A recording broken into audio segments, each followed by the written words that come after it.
Hi అండి, ఎలా ఉన్నారు? బాగున్నారా? ఈరోజు అయితే పొద్దున్నే టిఫిన్ అయితే చేసేసి కూర్చోన్నాను. మా ఆయన వాళ్ళ ఫ్రెండ్ ఈ షాప్ అయితే ఉందంట. ఏం షాప్ అంటే చెడు తిండి తినే షాపు. అదైతే చేస్తారంట వాళ్ళ ఇవైతే తెప్పించాడు. ఇంటికాడ వచ్చి ఇచ్చిపోయారు. దీంట్లో ఏమేమి ఉన్నాయనేది చూద్దాము. శాలరీ పడిన ఫస్ట్ రోజు అయితే తెప్పించాడు వాళ్ళ పాపలకి. దీంట్లో ఏమేమి ఉన్నాయనేది చూపిస్తాను. ఇది తమిళ వాళ్ళు వాళ్ళ ఇంటికాడే ఇవన్నీ చేస్తారంట. ఇవైతే తెప్పించాడు. ఇవేమో రసగుల్లలు. ఇది వచ్చి బాదుషాలు. ఇది కూడా బాదుషాలు, పెద్ద బాదుషాలు, చిన్న బాదుషాలు. ఇవైతే చెప్పడాలు గవ్వలు. నేనైతే ఈ ఇంట్లోనే చేస్తాను. కలర్ వేసి చేస్తున్నారు. ఇవైతే గవ్వలు. ఇది ఒకటి తింటాను నేను.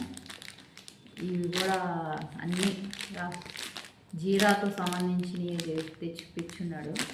ఇవి కానీ తింటున్నారంటే అంతే అంత తక్కువ అయిపోతుంది. ఇవి కూడా రసగుల్లాలు. ఇవి అన్ని రసగుల్లాలే. ఇవి బాదుషాలు. ఇవి కూడా మేమైతే బాదుషాలు అంటాం, మీరైతే ఏమంటారో చెప్పండి. ఇవైతే కలర్ వేస్తున్నారు కొంచెం. ఈ టైప్ బాదుషాలే, కాకపోతే ఇవి చిన్నవిగా కలర్ వేసి చేస్తున్నారు. ఇవి బాగున్నాయి కలరు. ఇది కూడా కాజాలు లాగా అయితే చేస్తున్నారు. కాజాలు జీరా వేసి చేస్తున్నారు. ఒకే ఒక ఐటమ్ అయితే చెప్పడాలు. ఇది కూడా పంపించినట్టు 200 అయితే అయ్యింది. ఇవన్నీ వచ్చి 200. ఇవన్నీ 10 రోజులకైనా ఉంచరా మా పాపల్లో. నేనైతే ఇది ఒక్కటే తింటాను. ఇంకా నాకు అంతగా ఏమి ఇష్టం ఉండదు. మొన్న షాప్లో కూడా 5 రూపాయలు అంట ఒకటి. ఇదైతే ఒకటి కొనుక్కొని తిన్నాను నేను. అందుకని ఇది ఏమన్నా తెప్పించాడో ఏమో నా కోసం. ఇది ఒకటైతే తింటాను నేను.